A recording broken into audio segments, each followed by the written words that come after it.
നമസ്കാരം. ട്രഷറി കോഡിന്റെ 33-ാമത്തെ episode previous question തന്നെയാണ് ഇതിലും വരുന്നത്. നമുക്ക് നേരിട്ട് ചോദ്യത്തിലേക്ക് കടക്കാം. ആദ്യത്തെ ചോദ്യം: ലേലം ഉറപ്പിച്ച ഒരു വ്യക്തിയിൽ നിന്ന് സർക്കാരിന് കിട്ടേണ്ട തുകയ്ക്ക് ചെക്ക് കിട്ടുകയാണെങ്കിൽ രേഖകളിൽ തുക വകവെക്കേണ്ടത് ഏത് തീയതിയിലാണ്? ഒരാള് ഒരു ലേലത്തിൽ പങ്കെടുത്തു, അയാൾ ലേലം ഉറപ്പിച്ചു. ലേലം ഉറപ്പിച്ചതിന് ശേഷം അയാൾ സർക്കാരിലേക്ക് അടക്കേണ്ട തുകയ്ക്ക് ചെക്കാണ് കൊടുത്തത് എങ്കിൽ അത് ഏത് തീയതിയിലാണ് വരവ് വെക്കേണ്ടത് എന്നാണ് ചോദ്യം. ഉത്തരം: ചെക്കിന്റെ തുക ഗവൺമെന്റ് അക്കൗണ്ടിൽ വരവ് വെക്കുമ്പോൾ, അത് ചെക്ക് പാസ്സായ ശേഷമാണ് ആ പാസ്സായ ഡേറ്റ് ആയിട്ട് വെക്കേണ്ടത്.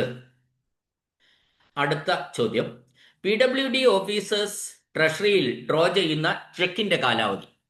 ഒരു ചെക്ക്, PWD ഓഫീസർമാർക്ക് കുറെ ചെക്കുകളുണ്ട്. ചെക്കുകൾ വെച്ചിട്ടാണ് അവര് PWD ഓഫീസർമാര് ട്രഷറിയിൽ നിന്ന് ക്യാഷ് പിൻവലിക്കുന്നത്. ഫ്രീക്വന്റ് ആയിട്ട് PWD ഓഫീസർമാർക്ക് ട്രഷറിയിൽ നിന്ന് ക്യാഷ് പിൻവലിക്കേണ്ട സാഹചര്യങ്ങളുണ്ട്. അപ്പൊ അതുകൊണ്ട് അവര് സാധാരണഗതിയിൽ ലെറ്റർ ഓഫ് ക്രെഡിറ്റിന്റെ അടിസ്ഥാനത്തിലുള്ള എമൗണ്ട് ആണ് ചെക്ക് ഇട്ട് പിൻവലിക്കുക. അതിന്റെ കാലാവധി, ആ ചെക്കിന്റെ കാലാവധിയാണ് ചോദിച്ചത്. അത് 3 മാസമാണ്. ആൻസർ 3 മാസം.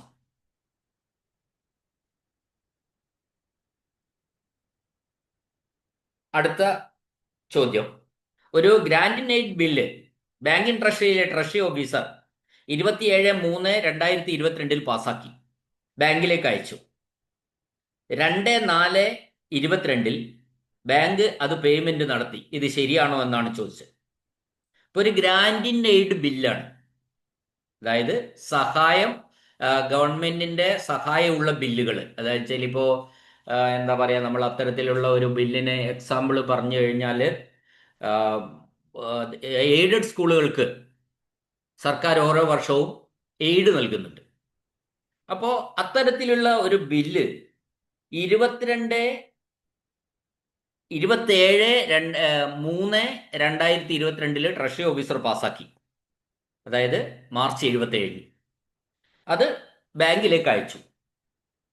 ബാങ്ക് ഏപ്രിൽ 2 പണം കൊടുത്തു. ഇത് ശരിയാണോ എന്നാണ്. അപ്പോ അത് ഉത്തരം എന്താണ്? ശരിയല്ല എന്നാണ്.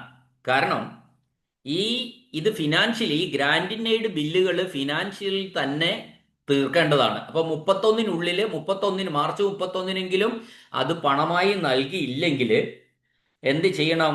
ആ ബില്ല് ട്രഷറിയിലേക്ക് തന്നെ മടക്കി അയക്കേണ്ടതാണ്. ഇനി അടുത്ത ചോദ്യം: AG തിരിച്ചുപിടിക്കാൻ നിർദ്ദേശിച്ച ഒരു തുക പരാതിക്കാരൻ കൊടുത്ത അപേക്ഷയുടെ മേൽ ട്രഷറി ഓഫീസർ തിരിച്ചുപിടിക്കുന്നില്ല. അത് ശരിയാണോ ഇല്ലയോ? AG തിരിച്ചുപിടിക്കാൻ പറഞ്ഞാൽ പിന്നെ അത് അങ്ങനെ ഒരു നടപടി ട്രഷറി ഓഫീസർ എടുക്കാൻ പാടില്ല. ആ നടപടി തെറ്റാണ്. ഇത് ചട്ടങ്ങൾക്ക് വിരുദ്ധമാണ്.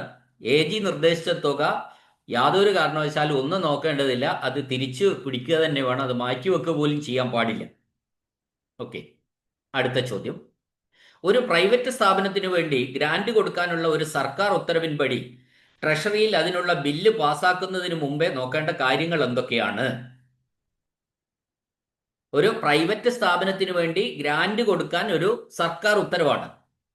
അപ്പോ അത് ട്രഷറിയിൽ ബില്ല് സമർപ്പിച്ചു. ആ ഉത്തരവ് വെച്ചിട്ട് ട്രഷറിയിൽ ബില്ല് സമർപ്പിച്ചാൽ അത് പാസ്സാക്കുന്നതിന് മുമ്പേ നോക്കേണ്ട കാര്യങ്ങൾ എന്തൊക്കെയാണ്? പ്രൈവറ്റ് സ്ഥാപനമാണ്, ഗ്രാന്റ് ആണ് ഗവൺമെന്റ് കൊടുക്കുന്നത്. അപ്പോ ഗ്രാന്റ് കൊടുക്കുമ്പോൾ ഇനി ആ ബില്ല് നോക്കേണ്ടത്, ബില്ല് അതിന് അധികാരപ്പെട്ട വ്യക്തി കൗണ്ടർ സൈൻ ചെയ്തിട്ടുണ്ടോ എന്നാണ്. സാധാരണഗതിയിൽ ബില്ല് കൗണ്ടർ സൈൻ ചെയ്യുന്ന പല ഹയർ ഓഫീസർമാരാണ്. അത് പിന്നെ ഡിപ്പാർട്ട്മെന്റ് ഓഫീസർമാരെ മുതലുള്ള ആൾക്കാരാണ് ഇത് കൗണ്ടർ സൈൻ ചെയ്യുന്നത്. അത് കൗണ്ടർ സൈൻ ചെയ്തിട്ടുണ്ടോ എന്ന് നോക്കണം. 2, സർക്കാർ ഉത്തരവിന്റെ ശരിപ്പകർപ്പ്, ഒറിജിനല് എവിടെ ഉണ്ടാവണം? ഈ ബില്ലിന്റെ ഒപ്പം ഉണ്ടായിരിക്കണം. പിന്നെ ബില്ല് സൈൻ ചെയ്ത ഉദ്യോഗസ്ഥന്റെയും കൗണ്ടർ സൈൻ ചെയ്ത ഉദ്യോഗസ്ഥന്റെയും മാതൃക ഒപ്പുകൾ, സ്പെസിമെൻ സിഗ്നേച്ചർ ചെക്ക് ചെയ്യണം. Whether it is true or false. അതാണ് ചെയ്യേണ്ട കാര്യങ്ങൾ. അടുത്ത ചോദ്യം, ഒരു സ്കൂൾ ഹെഡ് മാസ്റ്റർ ട്രഷറിയിൽ മൊത്തമായി അടച്ച തുകയ്ക്ക് പ്രത്യേകം ഓരോ വിദ്യാർത്ഥിക്കും വേണ്ടിയിട്ട് റെസീറ്റ് ആവശ്യപ്പെടുന്നു. ഇത് കുട്ടികൾക്ക് വേണ്ടി വന്നപ്പോൾ പരീക്ഷാ ഫീസ് പോലെയുള്ള ചില സംഭവങ്ങൾ. അപ്പോൾ അടച്ചു. അത് ഓരോ കുട്ടിക്കും റെസീറ്റ് കൊടുക്കാൻ റെസീറ്റ് ആവശ്യപ്പെട്ടാൽ അത് സ്വീകാര്യമാണോ എന്നാണ്, ട്രഷറിയിൽ നിന്ന് അങ്ങനെ കൊടുക്കേണ്ടതുണ്ടോ എന്നാണ് ചോദ്യം. ശരിക്കും റൂൾ അനുസരിച്ച് ഇത്തരം കേസുകൾക്ക് ഒറ്റ റെസീറ്റ്, ആ ടോട്ടൽ എമൗണ്ടിന്റെ റെസീറ്റ് മാത്രം കൊടുത്താൽ മതി. ഇൻഡിവിജ്വലായിട്ട് റെസീറ്റ് കൊടുക്കേണ്ട ആവശ്യമില്ല. അടുത്ത ചോദ്യം, ഒരു ഫോറസ്റ്റ് ഡിവിഷന് വേണ്ടി കരാറുകാരൻ ഏണസ്റ്റ് മണി ഡിപ്പോസിറ്റ് അടച്ചത് വകുപ്പിന്റെ വരുമാനമായിട്ട് ക്ലാസിഫൈ ചെയ്തു. അപ്പോൾ നമ്മളിവിടെ റവന്യൂ ക്ലാസിഫിക്കേഷൻ ആണ് വരുന്നിരിക്കുന്നത്. ഒരു ഫോറസ്റ്റ് ഡിവിഷന് വേണ്ടി ഒരു ഫോറസ്റ്റ് ഡിവിഷനിൽ ഒരാൾ കരാറെടുത്തു. അപ്പോൾ കരാറെടുത്തപ്പോൾ നിരതദ്രവ്യം അടച്ചു, ഏണസ്റ്റ് മണി ഡിപ്പോസിറ്റ് അടച്ചു. അത് ഇവരെന്ത് ചെയ്തു, ഓഫീസിൽ ആ ഏണസ്റ്റ് മണി ഡിപ്പോസിറ്റ് അഥവാ നിരതദ്രവ്യം വകുപ്പിന്റെ, അതായത് ഫോറസ്റ്റ് എന്ന് പറയുന്ന വകുപ്പിന്റെ വരുമാനമായിട്ട് ക്ലാസിഫൈ ചെയ്തു. അത് ശരിയാണോ എന്നാണ്. ശരിയല്ല. നമ്മളത് നിരവധി തവണ പറഞ്ഞിട്ടുള്ളതാണ്. Earnest money deposit revenue deposit ആയിട്ട് കാണിക്കണം. വകുപ്പിന്റെ വരുമാനമായിട്ടല്ല കാണിക്കേണ്ടത്, റവന്യൂ ഡിപ്പോസിറ്റ് ആയിട്ട് കാണിക്കണം. അടുത്ത ചോദ്യം, മരിച്ച പെൻഷനറുടെ കുടിശ്ശിക ഡാഷ് കാലാവധിക്കുള്ളിൽ ആവശ്യപ്പെട്ടില്ലെങ്കിൽ കിട്ടുകയില്ല. മരിച്ച പെൻഷനർ ഏതെങ്കിലും തരത്തിലുള്ള കുടിശ്ശിക ഉണ്ടെങ്കിൽ എത്ര കാലത്തിനകം ക്ലെയിം ചെയ്യണം? അത് 1 വർഷത്തിനകം ക്ലെയിം ചെയ്യണം. ആ മരിച്ചയാളുടെ പേരിൽ എന്തെങ്കിലും കുടിശ്ശികകൾ കിട്ടാനുണ്ടെങ്കിൽ അവകാശികൾ 1 വർഷത്തിനുള്ളിൽ അത് ക്ലെയിം ചെയ്തിട്ടില്ല എങ്കിൽ കിട്ടുന്നതല്ല. അടുത്ത ചോദ്യം, പൊളിറ്റിക്കൽ പെൻഷൻ എത്ര വർഷമായിട്ട് വാങ്ങിച്ചില്ലെങ്കിൽ AGയുടെ അധികാരപത്രം ഇല്ലാതെ വീണ്ടും വാങ്ങിക്കാൻ സാധിക്കുകയില്ല. തുടർച്ചയായിട്ട് എത്ര കാലം പൊളിറ്റിക്കൽ പെൻഷൻ വാങ്ങിയിട്ടില്ല എങ്കിലാണ് പിന്നീട് AGയുടെ കൺസെന്റ് വേണ്ടത് വാങ്ങണമെങ്കിൽ. അതിന് 6 വർഷം തുടർച്ചയായി വാങ്ങിയിട്ടില്ലെങ്കിലാണ് പൊളിറ്റിക്കൽ പെൻഷൻ 6 വർഷം.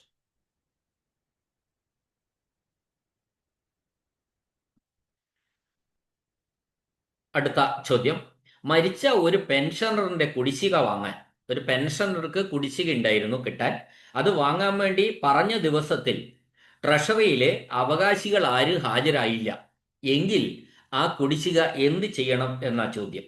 അത് റവന്യൂ ഡിപ്പോസിറ്റ് എന്ന ഹെഡിൽ അടയ്ക്കണം. അവകാശികൾ വരുമ്പോൾ അത് നമ്മൾ റീഫണ്ടായി കണക്കാക്കാം, അവിടുന്ന് എടുത്തിട്ട് കൊടുക്കാം. അതുവരെ റവന്യൂ ഡിപ്പോസിറ്റിൽ എന്ന ഹെഡിൽ നമ്മൾ ആ പണം അടയ്ക്കണം. ഇനി ക്യാഷ് അക്കൗണ്ട് എന്ന് പറയുന്ന മുഖ്യ ഡോക്യുമെന്റ്, അത് മാസം തോറും ഉള്ളതാണ്, കാണിക്കുന്നത്. എന്താണ് ഈ ക്യാഷ് അക്കൗണ്ടിൽ ക്യാഷ് അക്കൗണ്ട് ഒരു പ്രധാനപ്പെട്ട അക്കൗണ്ട് ആണ്, അതിൽ കാണിക്കുന്നത്. ഇതില് ഫോമിൽ സർക്കാരിലേക്ക് മുതൽ കൂട്ടിയ, അതിനുള്ള പ്രത്യേക ക്യാഷ് അക്കൗണ്ടിന്റെ പ്രത്യേകമായ ഫോം ഉണ്ട്. ആ ഫോമിൽ ആണ് അത് ചെയ്യുന്നത്. അത് സർക്കാരിലേക്ക് മുതൽ കൂട്ടിയ തുക, അതായത് മേജർ ഹെഡാണ് അതിൽ കാര്യമായിട്ട്. മേജർ ഹെഡില് സർക്കാരിലേക്ക് എത്ര മുതൽ കൂട്ടിയിട്ടുണ്ട് എന്ന് കാണിക്കുന്നതാണ് ക്യാഷ് അക്കൗണ്ട്. അടുത്ത ചോദ്യം, ബാങ്കിംഗ് ട്രഷറി അവധിയായ ദിവസത്തിൽ ബാങ്ക് നടത്തുന്ന സർക്കാർ ഇടപാടുകൾ ഏത് ദിവസമാണ് ട്രഷറി കണക്കിൽ ഉൾപ്പെടുത്തുക? ഒരു ബാങ്കിംഗ് ട്രഷറി അവധിയായി, അപ്പോൾ നമ്മൾ ട്രഷറി അവധിയാണ്, പക്ഷെ ബാങ്ക് വർക്ക് ചെയ്തു. അങ്ങനെ ഒരു അവധി ദിവസത്തിൽ ബാങ്കിന് ലീവില്ല, ട്രഷറിക്ക് ലീവാണ്. അങ്ങനെ ഒരു അവധി ദിവസത്തിൽ ബാങ്ക് കുറച്ച് സർക്കാർ ഇടപാടുകൾ നടത്തി. അങ്ങനെയെങ്കിൽ ഏത് ദിവസമാണ്, ബാങ്ക് ചെയ്ത ഏത് ദിവസത്തിലാണ് ട്രഷറി അത് കണക്കിൽ വെക്കുക?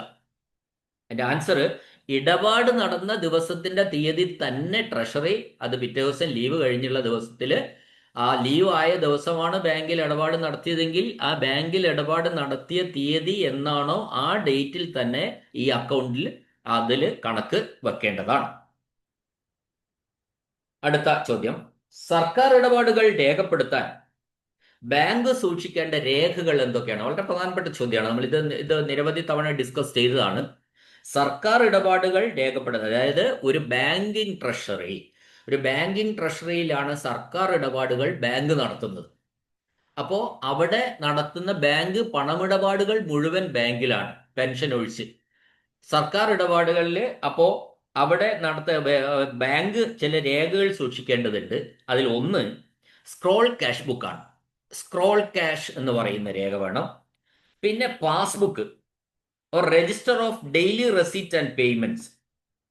പാസ്ബുക്ക് എന്ന് പറയുന്നത് ദിവസേനയുള്ള വരവും ചെലവും കാണിക്കുന്ന ഒരു പാസ്ബുക്ക് വേണം.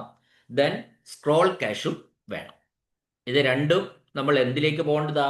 ഓരോ ദിവസവും ട്രഷറിയിലേക്ക് പോകേണ്ടതാണ്. ട്രഷറി ഓഫീസർ അത് എൻട്രി ചെയ്ത് അത് ഒപ്പിട്ട് വീണ്ടും ബാങ്കിലേക്ക് സമർപ്പിക്കുന്ന സാധനമാണ് ഈ സംഭവം. അപ്പോൾ ഒപ്പിട്ട് അത് വെരിഫൈ ചെയ്യേണ്ടതുണ്ട്. അപ്പോൾ ഓരോ ദിവസവും അത് നമ്മൾ ഈ ബാങ്ക് ഇത് മെയിൻറ്റെയിൻ ചെയ്യേണ്ടതാണ്. ഇനി അടുത്ത ചോദ്യം,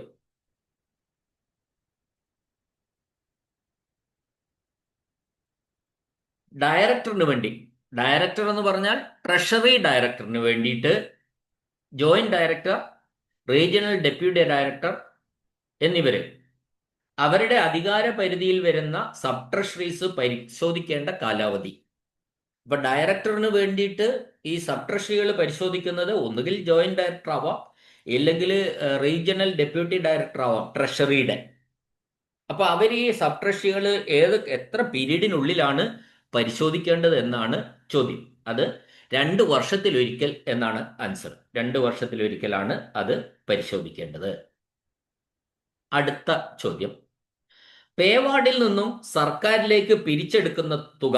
നമുക്കറിയാം പേവാർഡ് എന്താണെന്ന് അറിയാം. ഗവൺമെന്റ് ആസ്പത്രികളിൽ റൂമിന് പേ ചെയ്തിട്ട് എടുക്കുന്ന വാർഡുകളാണ് പേവാർഡ്. അപ്പോൾ അത് നമ്മൾ അപേക്ഷിച്ച് കഴിഞ്ഞാൽ റൂം ഒഴിവുണ്ടെങ്കിൽ സർക്കാർ ആസ്പത്രികളിൽ അതിൻ്റെ ഒരു നിശ്ചിതമായ വാടക അടച്ചിട്ട് നമുക്ക് ആ റൂം തരും രോഗികൾക്ക് കിടക്കാൻ വേണ്ടിയിട്ട്. അപ്പൊ അതാണ് പേവാർഡ് എന്ന് പറയുന്നത്. ആ പേവാർഡിലേക്ക് നമ്മൾ പണമടയ്ക്കും പേവാർഡിന് വേണ്ടി. അങ്ങനെ പേവാർഡിൽ നിന്നും സർക്കാരിലേക്ക് പിടിച്ചെടുക്കുന്ന തുകയിൽ നിന്നും ഡിസ്ചാർജ് ചെയ്യുന്ന രോഗികൾക്ക് മടക്കി കൊടുക്കേണ്ട തുക എടുക്കാമോ എന്നാണ് ചോദ്യം. അപ്പൊ ആ തുക സർക്കാരിലേക്ക് അടയ്ക്കാതെ ഇപ്പൊ പേവാർഡിലേക്ക് കിട്ടേണ്ട തുക നമ്മൾ ആ ആസ്പത്രിയിൽ അടച്ചു. അപ്പൊ സ്വാഭാവികമായിട്ടും നമ്മൾ ഒരു ഗവൺമെന്റ് പണം കിട്ടിക്കഴിഞ്ഞാൽ അത് ട്രഷറിയിൽ അടയ്ക്കേണ്ടതാണ്. അപ്പോൾ അവരെന്ത് ചെയ്തു? ആസ്പത്രിക്കാര് ഈ മുഴുവൻ കിട്ടിയ തുക ട്രഷറിയിൽ അടച്ചിട്ട് പിൻവലിക്കുകയല്ല ചെയ്യുക, അടയ്ക്കാതെ തന്നെ ഡിസ്ചാർജ് ചെയ്ത് പോകുന്ന രോഗികൾക്ക് മടക്കി കൊടുക്കേണ്ട തുക ഇതിൽ നിന്ന് എടുത്തു കൊടുത്തു. അത് ശരിയാണോ എന്നാണ് ചോദ്യം. അത് ശരിയാണ്. ഇതൊരു നടപടിക്രമം, അനുവദിക്കപ്പെട്ടിട്ടുള്ള നടപടിക്രമമാണ്. അതുകൊണ്ട് അങ്ങനെ ട്രഷറിയിലേക്ക് അടയ്ക്കുന്നതിന് മുമ്പ് അതിൽ നിന്ന് തന്നെ എടുത്തു കൊടുത്തത് ശരിയാണ്. അതാണ് ചോദ്യം. അടുത്ത ചോദ്യം, ലിസ്റ്റ് ഓഫ് പേയ്മെന്റ് ഈസ്. എന്താണ് ലിസ്റ്റ് ഓഫ് പേയ്മെന്റ് എന്നാണ് ചോദ്യം. ലിസ്റ്റ് ഓഫ് പേയ്മെന്റ് എന്ന് പറയുന്നത് വിവിധ പേയ്മെന്റ് ഷെഡ്യൂളുകളുടെ ആകെ തുകയുടെ സംഗ്രഹമാണ്. An abstract of the totals of the various payment schedules. വിവിധ തരങ്ങളായിട്ടുള്ള പേയ്മെന്റ് ഷെഡ്യൂളുകളുടെ ആകെ തുകയുടെ ഒരു സംഗ്രഹമാണ്. അടുത്ത ചോദ്യം, the collector should verify the cash balance of the treasury in person at least. ഒരു കളക്ടർ ട്രഷറിയിലെ, ഡിസ്ട്രിക്ട് ട്രഷറിയിലെ ക്യാഷ് ബാലൻസ് നേരിട്ട് പരിശോധിക്കേണ്ടത് എപ്പോഴാണ്? And send a certificate of verification to the AG and government. അതിനുശേഷം പരിശോധിച്ചതിന് ശേഷം അതിനെ സംബന്ധമായ ഒരു സർട്ടിഫിക്കറ്റ് AGക്കും ഗവൺമെന്റിനും കൊടുക്കേണ്ടതാണ്. എപ്പോഴാണ് പരിശോധിക്കുന്നത്? The answer once in a month ആണ്. ഒരു മാസത്തിൽ ഒരിക്കൽ എന്നാണ് answer.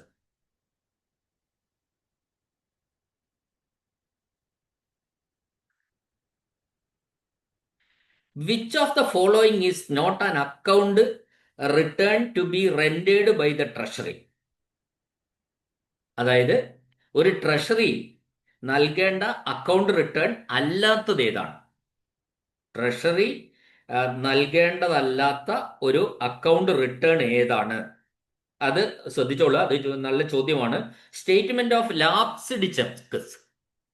Statement of lapsed check.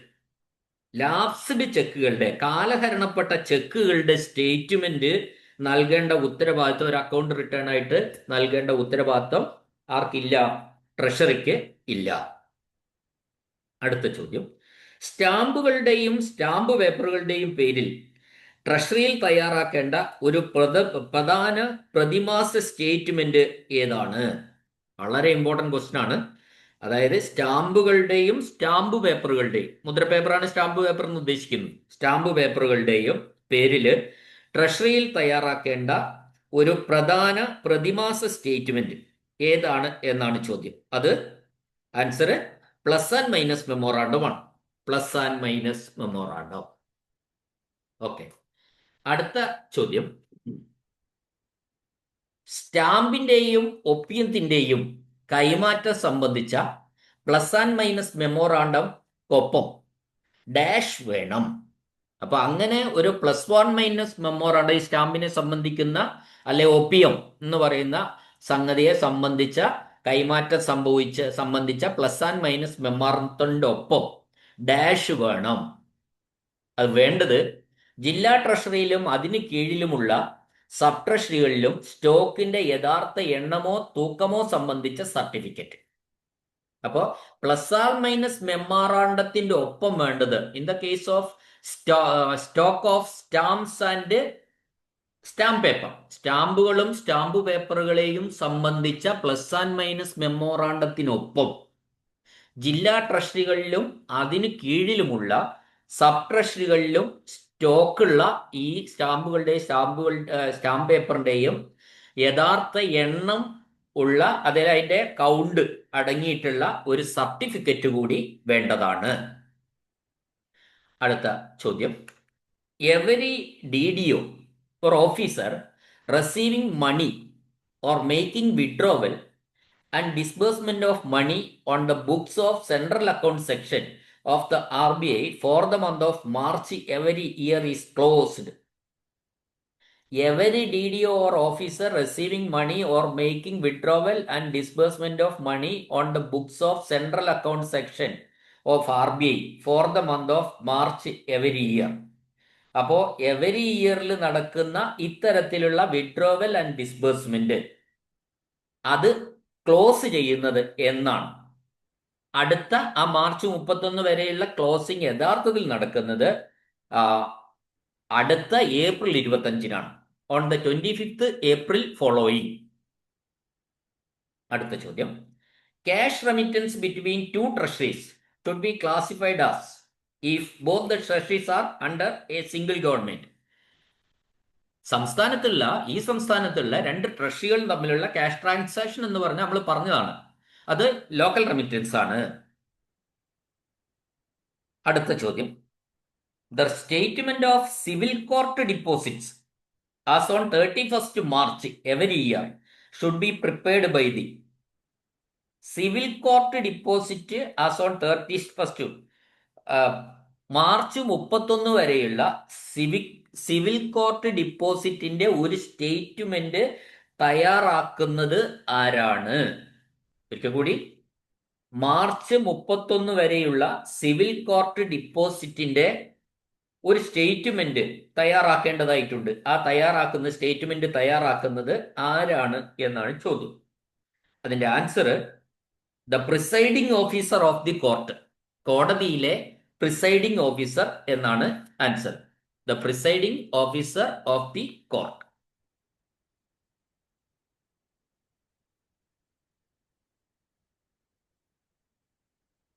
അടുത്ത ചോദ്യം, cheque register of adjustments between central and government is maintained. അത് TA 3 ഫോം ഏതാണെന്നാണ് ചോദ്യം. കൂടുതൽ എക്സ്പ്ലനേഷന്റെ ആവശ്യമില്ലെന്ന് തോന്നുന്നു. അടുത്ത ചോദ്യം, receipt and disbursements on behalf of railway, postal and telegraph, defence is posted in. ഈ 3 വകുപ്പുകൾ, railway, postal and telegraph, then defence. ഈ 3 വകുപ്പുകളെ സംബന്ധിച്ച പണം വരവും ചെലവും കാണിക്കുന്ന ഫോം ഏതാണ്? TA 9 TA 10 ആണ്. അടുത്ത ചോദ്യം, treasury officer should record all cheques payment in PW officers. അപ്പൊ PWD ഓഫീസേഴ്സിന് കൊടുത്തിരിക്കുന്ന ചെക്ക് പേയ്മെന്റുകളെല്ലാം രേഖപ്പെടുത്തേണ്ട ഫോർമാറ്റ് ഏതാണ്? നമുക്കറിയാം അങ്ങനെ ഒരു രജിസ്റ്റർ ഉണ്ട്. ആ രജിസ്റ്ററിന്റെ ഫോർമാറ്റ് TA 10 ആണ്. അടുത്ത ചോദ്യം, each item of revenue deposit received should be at once be entered in a register. Revenue deposit കിട്ടിയാൽ ഉടൻ ഒരു ഫോറത്തിൽ, ഒരു രജിസ്റ്ററിൽ ചേർക്കണം. ആ രജിസ്റ്ററിന്റെ ഫോം എത്രയാണെന്നാണ്, എത്രാം നമ്പർ ഫോമിലാണ് ചേർക്കേണ്ടതെന്നാണ് ചോദ്യം. ആ രജിസ്റ്ററിന്റെ ഫോം ചോദിച്ചിരിക്കുന്നു. അത് TA 13 ആണ്. അടുത്ത ചോദ്യം, register of personal deposit should be maintained in form.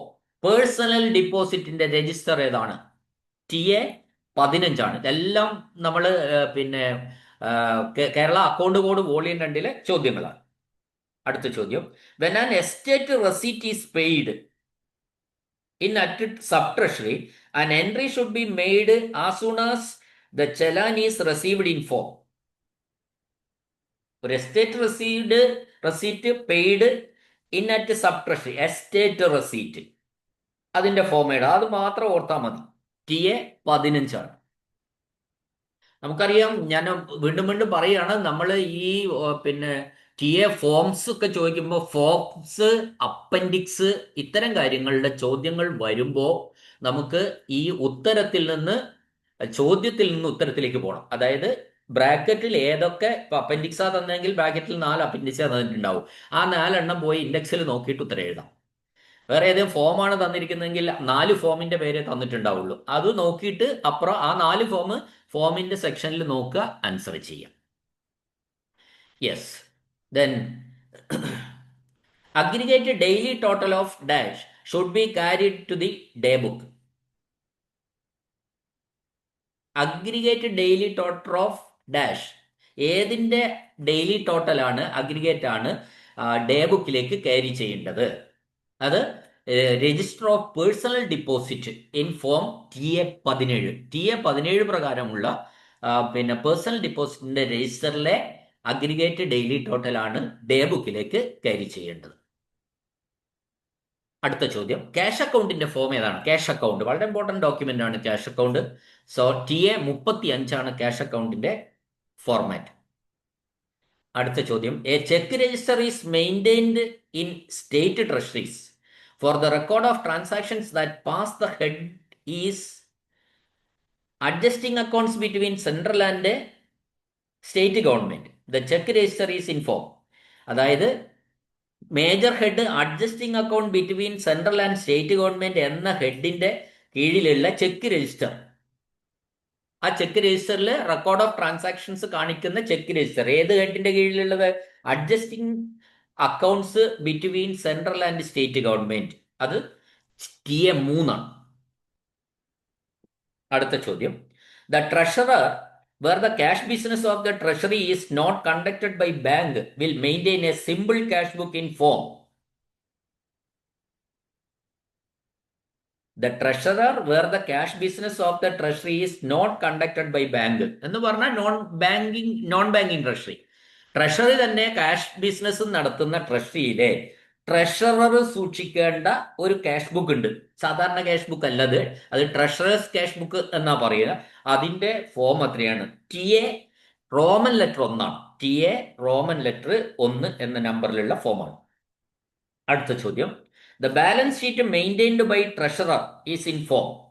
Treasurer maintain ചെയ്യുന്ന, ഒരു ട്രഷറിയിലെ ട്രഷറർ മെയിൻറ്റെയിൻ ചെയ്യുന്ന ബാലൻസ് ഷീറ്റിന്റെ ഫോം എത്രയാണ്? അത് TA 3 ആണ്. ഈ 3 റോമൻ ലെറ്റർ 3 ആണ്. അടുത്ത ചോദ്യം, day book is maintained in treasury is in form.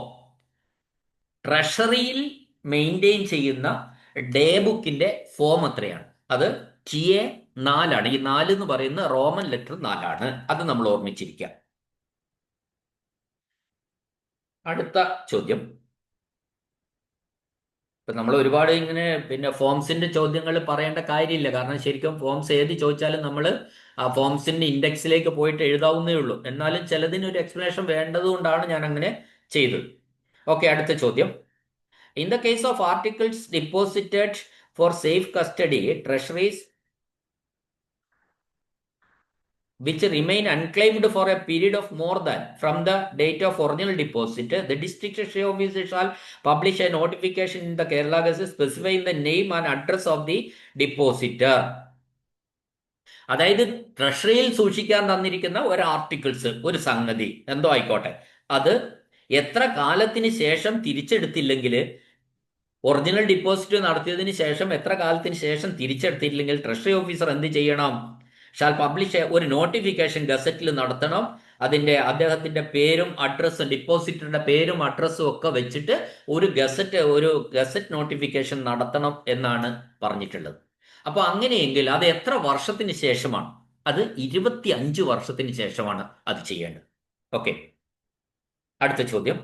Savings bank cheques will be current for. Savings bank ചെക്കിന് എത്ര കാലാവധി? അതൊക്കെ നമുക്ക് അറിയുന്ന കാര്യങ്ങളാണ്. 3 മാസമാണ് SB സേവിങ്സ് ബാങ്ക് ചെക്കിൻ. ഇനി അടുത്ത ചോദ്യം. The minimum running balance of RS shall be maintained in savings bank account. വളരെ ഇമ്പോർട്ടൻറ്റ് ക്വസ്റ്റ്യൻ കേട്ടോ.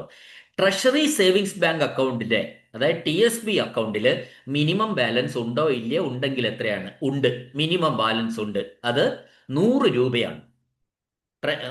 TSB ഉള്ളവര്, ഇപ്പൊ ഈ പെൻഷനൊക്കെ ആയിക്കഴിഞ്ഞാൽ എല്ലാവർക്കും TSB വേണം.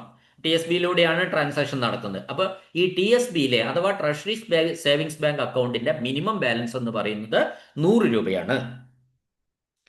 അടുത്ത ചോദ്യം. Hints on detecting counterfeit coins are furnished. അതായത് വ്യാജ നാണയങ്ങൾ കണ്ടെത്തുന്നതിനുള്ള സൂചനകൾ പ്രതിപാദിച്ചിരിക്കുന്ന അപ്പൻഡിക്സ് ഏതാണ്? നമുക്ക് സിമ്പിളാണ്. KTC വോളിയം 2 അപ്പൻഡിക്സ് നോക്കിയാൽ മതി. അത് അപ്പൻഡിക്സ് 22 ആണ്. അടുത്ത question. Guard files are issued by dash of police. ഈ ഗാർഡ് ഫയലുകൾ നൽകുന്നത്, ഗാർഡ് ഡ്യൂട്ടി ഒക്കെ നൽകുന്നത് ആരാണ് എന്നാണ് ചോദ്യം. ശരിക്കും ആ ഡ്യൂട്ടി നൽകുന്നത് സൂപ്രണ്ട് ഓഫ് പോലീസ് ആണ്. ഒരു ജില്ലയിലെ SP, അതാണ് സൂപ്രണ്ട് ഓഫ് പോലീസ് എന്ന് പറയുന്നത്. അടുത്ത ചോദ്യം. Notice for payment interest on term deposit is furnished in form. Term ഡിപ്പോസിറ്റിനെ സംബന്ധിച്ചുള്ള നോട്ടീസുകൾ അറിയിക്കുന്ന ഫോം ഏതാണ്? KTC വോളിയം 2 41ാമത്തെ ഫോമാണ്, TA 41. അടുത്ത ചോദ്യം.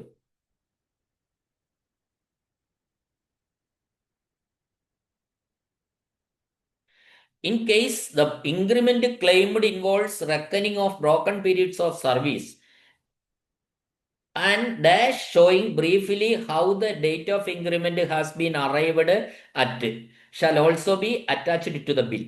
ഇതൊരു ചോദ്യം. അതായത് ഒരു ഇൻക്രിമെന്റിന് ബ്രോക്കൺ സർവീസ് പരിഗണിച്ചിരിക്കുന്നു. അങ്ങനെ പരിഗണിച്ചപ്പോൾ നേരത്തെ ഒരു ബ്രോക്കൺ സർവീസ് ഉണ്ടായിരുന്നു 7 മാസം. ഇപ്പം നമ്മൾ റെഗുലർ സർവീസിൽ ഒരു 5 മാസം കൂടി ആയപ്പോൾ ഒരാൾക്ക് ഇൻക്രിമെന്റ് ഓതറൈസ് ചെയ്തു. അങ്ങനെ ഇൻക്രിമെന്റ് 12 മാസമായപ്പോൾ ഒരു ഇൻക്രിമെന്റ് കൊടുത്തിട്ടുണ്ടെങ്കിൽ അതിന് ബില്ലിനൊപ്പം എന്തുകൂടി വെക്കണമെന്നാണ് ചോദിച്ചിരിക്കുന്നത്.